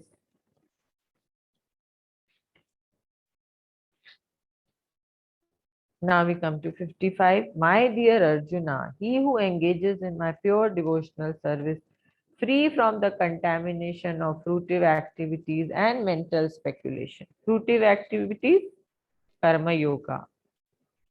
Mental speculation, jnana yoga. You have to get over that. Come to the platform of bhakti to understand God. He who works for me, who makes me the supreme goal of his life, and who is friendly to every living being, he certainly comes to me. So here the Lord has summed up the entire thing, the process of understanding him. Thus ends the Bhakti Vedanta purport to the 11th chapter of Srimad Bhagavad Gita in the matter of the universal form. So we have discussed here about the universal form of the Lord. Any questions or comments? The realizations? No, Mataji. I wanted to read the chapter and then we'll come with any realization, because it's a glorious all the rupas, like Virat Roop, Chaturbhuj Roop. So yes, I wanted to read this 11th chapter again, and then only I'll able to conclude this. Yes, Mataji, no matter how much we read, still Read, yeah, like that. that's what I have read it thrice, but this time reading is more and more Intense. knowledgeable. Yeah, correct. Because with this time I am reading with them mindfully, giving my mind towards the all the shlokas, understanding. So very glad to read that. Thank you, Mataji. I think Satyananda Sahu Prabhuji has something to add. No, Mataji, I was just trying to tell, uh, while going through this chapter, I was able to remember the Mahabharata which I have seen on TV Okay. during my kids' time, childhood time. Mm. There, Sri Krishna used to show the full Avtara Rupa to Arjuna, and the time was standstill for others. And he was explaining about his Rupa, his Guna, and uh, what of the chapter 11 has explained, correct? All the things he was explaining to Arjuna at that time. It's a beautiful explanation with picturization was given in on Mahabharata serial. Yes. So we must actually in this uh, universal form, the experience of the pure bhaktas. Till now, we were talking about Mishra bhaktas from the beginning of uh, Bhagavad Gita till now, even the Bhakti Yoga section. This universal form is only meant for pure devotees, Ananya bhaktas. Ananya means even the Virat Swarup, no, there's a tinge of contamination because you have some appreciation for those demigod forms, for different powers in the. When you come to the stage of appreciating the Krishna two-armed God, Ananya, nothing else you want, just him, like the gopis. They reject even the Chaturbhuj form of the Lord. Just imagine what kind of stage of perfection you have to attain. So, Prabhuji, you can unmute and share more realization. It's beautiful. One must discuss all these forms. Yeah, that's all, Mataji. It's a beautiful chapter. Whenever I listen this chapter, I just visualize many things. It's a Mm. beautiful chapter. So, any more questions? I want to say something. Yeah, Mataji, please. Okay, so I think this will be helpful for everyone here present. That yesterday I was so much disturbed, and as a person, I Mm. mean sometimes even things like whenever I see somehow just scrolling Instagram and the news comes, okay, rape of a child, the 13-year-old was gang raped, and she went to the police station, and the police station there the SHO, he raped, and it was so heart wrenching. Means I was not able to control myself that what to do. I was so helpless that okay, where to go, means whom to talk at least. Means it is like unacceptable. I'm not able to understand how to deal with the situation, whether to focus on my emotions or to approach the person who can make me understand, okay, why this is going on, or means just like crazy that, okay, where I'm stuck, I just want to run away. Then I realized, okay, where to run away, because everywhere such kind of people are there. So to whom, from where, and uh, to whom I should run, means why I'm running, and even if I cannot run, then what should I do? Because witnessing all these things, listening all these things is so much difficult, and I am as a person is very much means easily disturbed. I have noticed this, and just the violence and all these things, just they just shake me. That whole night I will cry. Then that okay, this is so helplessness. And then what happens that most of the time, this most convenient thing is that I just start what I can say, yes, you can say blaming. So blaming to first of all the people in the society, what they were doing till now, that these are the things are happening, and I blame myself also that okay, I am in the situation that I cannot do, and finally I blame to whatever, if God exists. Okay, means I just name the person or he or she, whatever, a conspirator, because I have struggled a lot. So keeping the respect of the human and the supreme beings, I just have just chosen this word conspirator, because the person who has been plotting in my life, and I'm always been in a suspense. Okay, who is doing this? Because the moment I take the decision, again twist. No, you are not going this direction. So again I'm thinking, who did this then? And this has been consistent in my life. So I am so much curious to meet that person. Okay, just I will means I just don't want to see the Sakshat Guru, but I want to realize, okay, whatever it is. Then these kind of things when happen, so I just lose. Okay, then again I start thinking, ki, okay, what is wrong? No, no. So and even at that moment, even I don't want to talk my best friend also. Then no, I don't. I'm not in the state of mind to talk. I don't know what is going to happen, and this word is very bad, and I'm stuck in this society, and I don't want to be part of this dirt. This all this morality is going down. This is so disgusting for me. And what happened? I thought, okay, to whom to talk? And I thought, okay, this is already 9:30, 10, so Mataji will be busy. Even I knew one person. I said, no, no, tomorrow I will, because uh, I thought that my level of uh, emotional instability is so much that even I will not be able to express the person that what I'm thinking. And maybe if I express, so if that person will tell me, so I will not be in the receiving it properly. Means his or her intention will be good, but I will not be in the position, state of mind to understand that. So maybe there can be conflict which can create problem in future. So I just stopped. I said, no, no, tomorrow I will talk. Then I just, it happens, it drains too much that it takes 2 days at least to heal.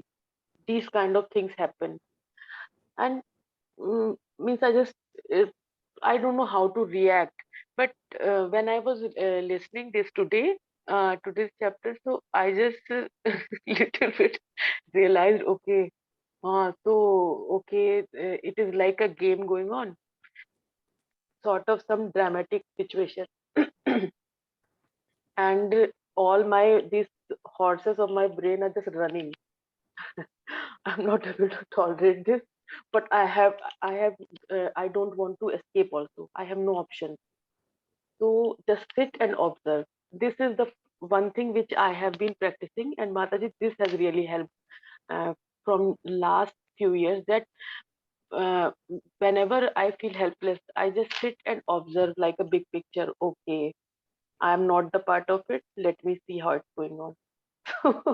But this time, sometimes it happens that you are so much in rush in the that emotionally, that it's very difficult to detach also, that okay, you are part of this, all these things, and somehow we are the person, and as a community failed in these kind of crimes, and whatever it may happen, I mean whatever happens. So I was just looking for, okay, okay, what kind of thing, okay, today I'm joining this, okay, let me see.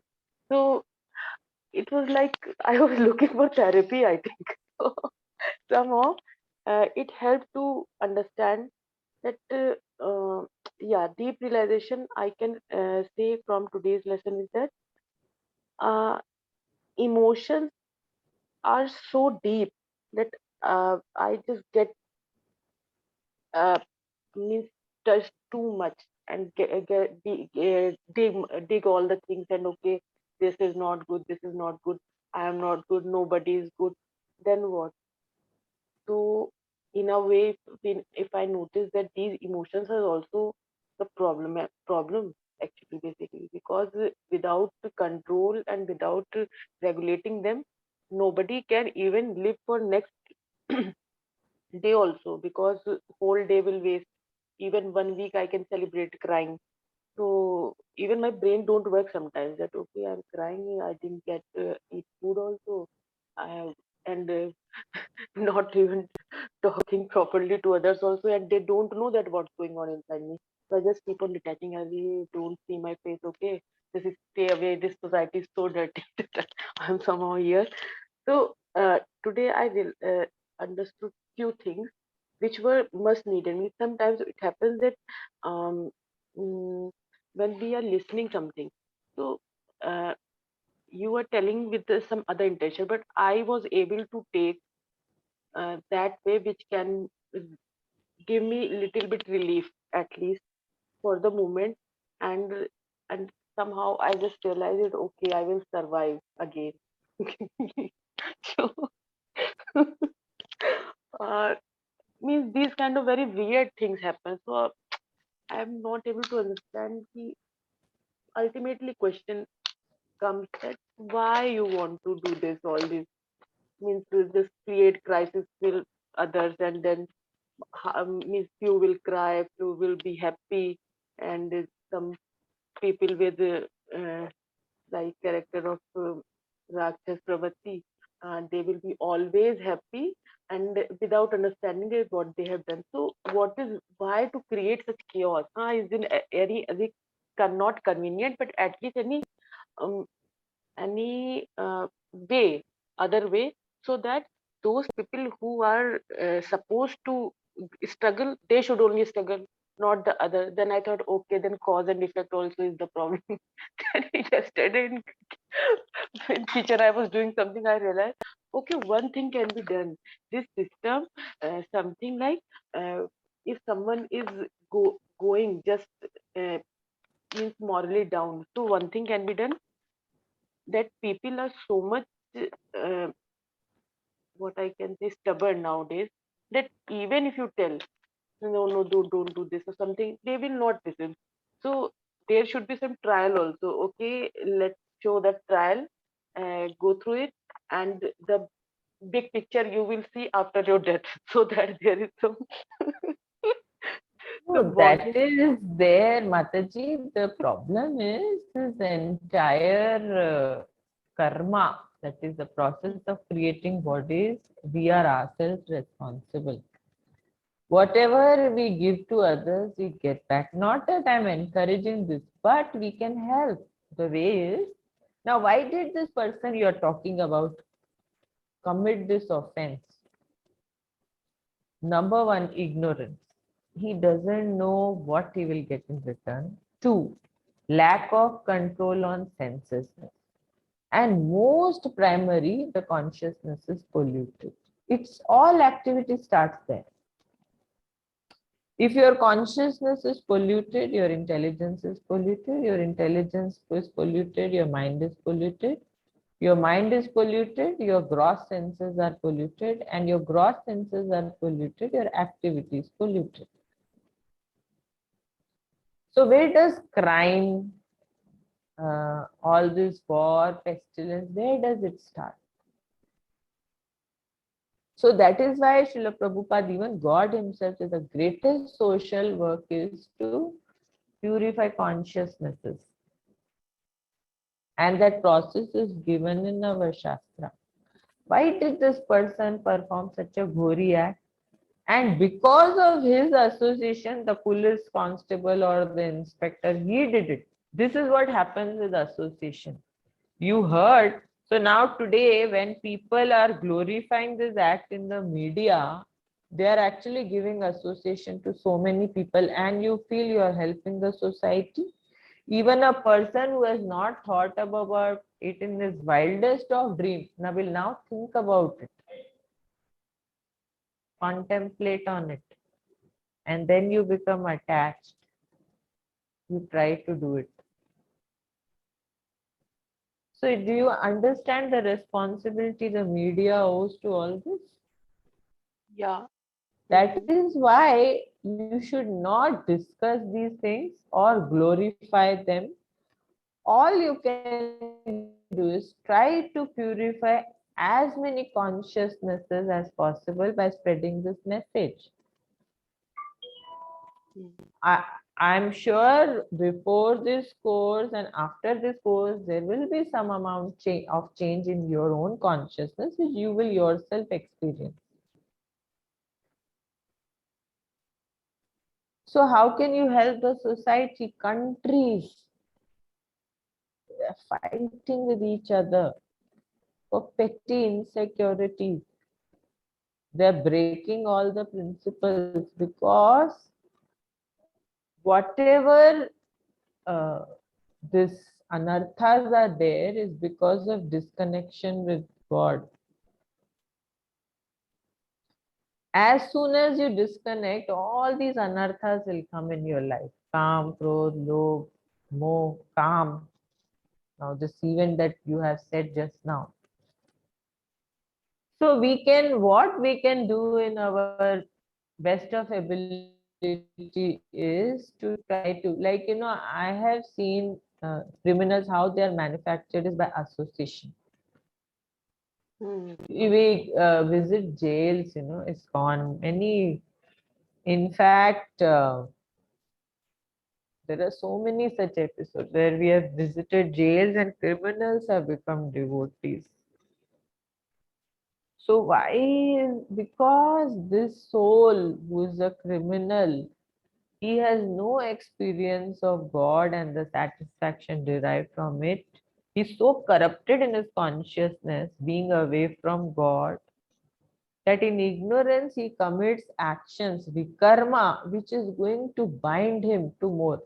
You see, there are so many animals who are slaughtered in slaughterhouses. Yeah, Mataji, it is so disturbing that means this is very small incident. 5 days back. Like, see, we feel lot of pain when human beings are troubled. Just see the way, I mean, I have seen some hens, they are packed inside this, wired trucks. And sometimes because they are so cluttered that one hen's beak goes into the other hen's eye. They scratch themselves, injure themselves, their wings break. Similarly, we are causing so much anxiety to calves, cows, goats. We don't realize it. Aren't you breaking away their bones? Has your heart ever felt? So sometimes, this society is very hypocritical. Yes, very much. It has great, compassion for its own race, but for no other living beings around them. You have destroyed the nature mercilessly in the name of development. The natural ecosystem which God had created, and we don't want to take responsibility. Then we think why this is happening. You think that the hen's mother would not cry? You think the goat's mother or father, brother will not cry? They are not going through the pain. Emotions are same. Even trees, their consciousness is very low. But experiments have shown that, if you say pleasing things to plants, they are greener, happier, better. Sound vibrations are like that. So Mamsha, so that is why Lord has given us this minute independence to make our choices. And when we don't make these choices well, suffering is the result. So each and every person in this material universe is responsible for their own suffering. They have created it. Just like when you go to the school, when you go and educate yourself, you are creating your future. Suppose you while away that time playing, watching TV video and all, what will happen? So people who irresponsibly utilize their time in activities which are not recommended, they create a reaction for themselves But we must learn to understand everything in relation to God. God is never responsible. He has a system for us where we are like in a crib, but independent to do whatever we want to do in that crib. But conditions apply. The reaction and the person who's at the receiving end is also under some reaction, and we must, the best social work that we can do is transform consciousness, so remove the pollution from hearts of people. The main reason is these six anarthas: काम, क्रोध, लोभ, मोह, मद, मत्सर. These cause all the crimes. So that is why ISKCON is taking the initiative in removing all this from the society. Maybe we are doing little because that is nobody who wants to, do this greatest benefit to mankind. You should see, many people said, that the Britishers were ruling us. They uh, they were driven away. They were, so when Srila Prabhupada went to the West, he even made them, adopt Krishna consciousness. They were also misguided in some way, but the best Srila Prabhupada could do was to transform their consciousness. People who were in drug addiction, this event you are saying, they used to do everything. 13, 14, 15 girlfriends, boyfriends, violence, This is so drugs, everything was happening there. In fact, the government of United States, they thanked, one page article was published about Srila Prabhupada, how he transformed all these people. mm, So this transformation will help the society, nothing else. Till it is treated at the consciousness level, these activities will keep happening. So we must take responsibility of doing this work yeah. by helping. Mataji, the problem which I feel is that when I am not stable, then how can I help? And my problem is that I am not able to take action because everyone is involved in it, even indirectly or directly. I am also. But what to do? So now I can understand. Okay, I can. Yeah, you can first help yourself, first get your mind to a stability, and then pass on this stability to everyone. And that stability will come only when you connect, no other way. Mm. So chant, do bhakti. When you get that stability, you share it with others. That's what you can do as a small part of the society. And one So, more thing that you were telling that during this session that last paragraph or something that what we say the Brahman. Okay, so mm, there is something beyond.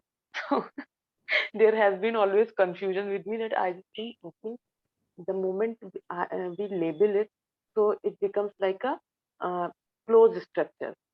Now we are not able to see beyond it. So is there anything, or there has to be something to be yet to be explored, or it is for our understanding only that okay, you people don't have that much guts also, so at least reach this much. So when you were no, telling, Mataji, see, we rely on the Shastra, like the three stages of realization, no? They are already mentioned in Srimad Bhagavatam 1.2.12. hmm, so I got that on the. So, to come to realize God as a person, do you think that there can be light without a source? Independent. For the light to be there has to be a source. For sound also, there has to be a source. This has been scientifically experimented. Means someone is this cause and effect, or if we are able to relate, so at least other end someone is there, something like Definite. this. Someone, Krishna is there, that has been certified here. To come to that conviction, it will take time, maybe a few births, and you can speed that up by your association and your devotional service. This is what is told in Bhagavad Gita. Mataji, Yes, Prabhuji. I just want to add something here. What I have listened from one of the videos of Srila Prabhupada, he was saying that to realize we need that kind of, we need to reach that kind of level. At the material level, we cannot realize the things whatever written in Bhagavad Gita in one shot. So for to reach that level, we need to chant every day, or we need to meditate on Krishna every day for some hours, Yes. and our mind will reach to a certain level where the things will be clearly visible to us, and you can visualize the things what Krishna is saying and what is nature and what is Brahman. Yes. That is what I learned from one of the videos of Srila Prabhupada when I was watching it. So he was explaining very beautifully to one of the reporter when he asked about this thing. Yes, Prabhuji. Srila Prabhupada knew the process. So that is why Srila Prabhupada said, see, the same Britishers who were, ruling us,